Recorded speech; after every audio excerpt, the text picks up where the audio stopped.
बिस्मिल्लाहिर्रहमानिर्रहीम। काश्तकार भाइयों, इस वक्त मैं तहकीकाती इदारा मकई ज्वार बाजरा यूसुफ वाला साहिवाल के रिसर्च एरिया में मौजूद हूँ।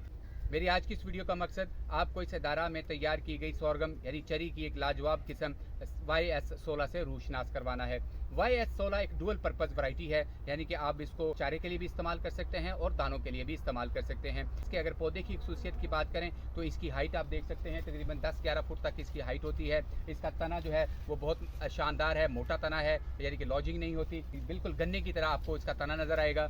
तीसरे नंबर पर जो इसकी सबसे अहम खसूसियत है वो इसके अंदर मिठास की शरह है। इंतहाई मीठा चारा है ये। इसमें ब्रिक्स की जो शरह है वो तकरीबन 16% है। कोई भी और चारा जो आप लगाते हैं, चाहे वो मार्ट ग्रास है, चाहे वो सदाबहार है, चाहे वो नेपियर ग्रास है या सूडान ग्रास है या कोई भी चेरी की दूसरी किस्म, इतनी ज़्यादा मीठी नहीं है जितनी इस इदारा की YS16 मीठी है, जिसकी वजह से जानवर इसको इंतहाई रगबत से खाते हैं। और जब जानवर इसको रगबत से खाता है, इसके अंदर जो मिठास है, इसकी वजह से उनकी जो दूध की पैदावार है जानवरों की वो भी बढ़ जाती है। और अगर आप इसका मुसलसल इस्तेमाल करते हैं, इस चारे का इस वैरायटी का मुसलसल जानवर खाते हैं, इस्तेमाल करते हैं, तो आपके जो जानवरों के लिए वनडे की उसकी जो रिक्वायरमेंट होती है उसमें भी कदरे कमी आप ला सकते हैं।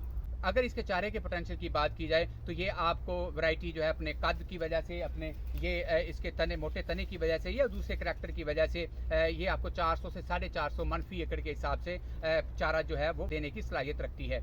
अब अगर इसके दानों की पैदावार की बात की जाए तो तजर्बाती तौर पर इसकी जो पोटेंशियल है वो तकरीबन 55 मन फी एकड़ के हिसाब से है, लेकिन फार्मर फील्ड से जो हमें फीडबैक है वो तकरीबन 40 से 45 मन तक फार्मर जो हैं इससे दाने हासिल कर चुके हैं। ये इसका एक मिसाली सिट्टा है। इसकी आप लेंथ देख लें, लंबाई देख लें और इसके जो गर्थ है यानी कि इसकी मोटाई आप देखें तो ये बड़ा एक शानदार सिट्टा है। इसका मतलब ये है कि अगर आप फसल की देखभाल अच्छे तरीके से करते हैं, उसकी रिक्वायरमेंट का ख्याल रखते हैं, तो आप इससे एक बड़ी भरपूर और अच्छी पैदावार जो है वो हासिल कर सकते हैं।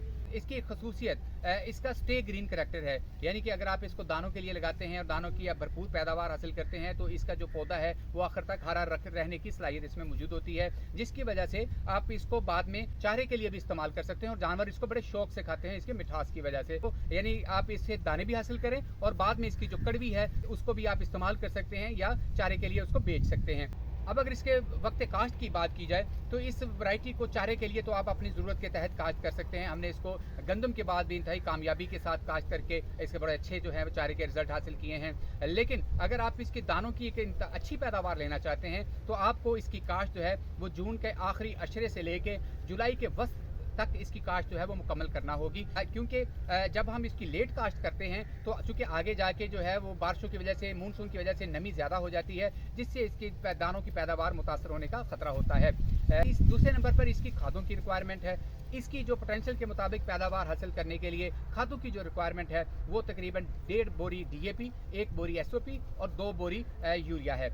DAP और SOP जो खाते हैं ये आपने तैयारी के वक्त इस्तेमाल करनी है, जबकि पहला बैग यूरिया आपने उस वक्त देना है जब फसल 1.5 से 2 फुट की हो जाए, यानी तकरीबन घुटने जितनी हो जाए, तो आपने इसको पहला बैग देना है। दूसरा बैग आपने उस वक्त यूरिया का देना है जब ये गोब पे आ जाए। इस तरह आप उसकी खादों की रिक्वायरमेंट पूरी करेंगे।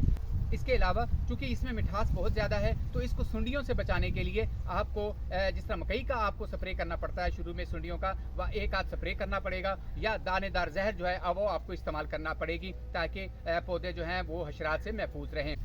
अब अगर इसके बीज की बात की जाए तो इसका बीज जो है आपको तहकीकाती इदारा मकई ज्वार बाजरा यूसुफ वाला साहिवाल से मिलेगा। यहाँ से आपको प्री बेसिक या बेसिक बीज मिलेगा। ये वो बीज होता है जो ब्रीडर की डायरेक्ट ज़ेर निगरानी जो है वो तैयार किया जाता है। इसकी अगर कीमत की बात करें तो ये 200 रुपये फ़ी किलो के हिसाब से आपको मिलेगा बीज। और अगर आप बीज ले जाते हैं और अपने यहाँ काश्त करते हैं और इसको दानों के लिए लगाते हैं, दानों की अच्छी उसके फसल की देखभाल करते हैं, या तो आप अपने ही खेत से अपने आइंदा इस्तेमाल के लिए इससे बीज जो है वो रख सकते हैं, जिससे ना सिर्फ आपके बीज का खर्चा बचेगा बल्कि इंतहाई मियारी चारा अपने जानवरों के लिए भी दस्तयाब होगा। वीडियो देखने का बहुत शुक्रिया।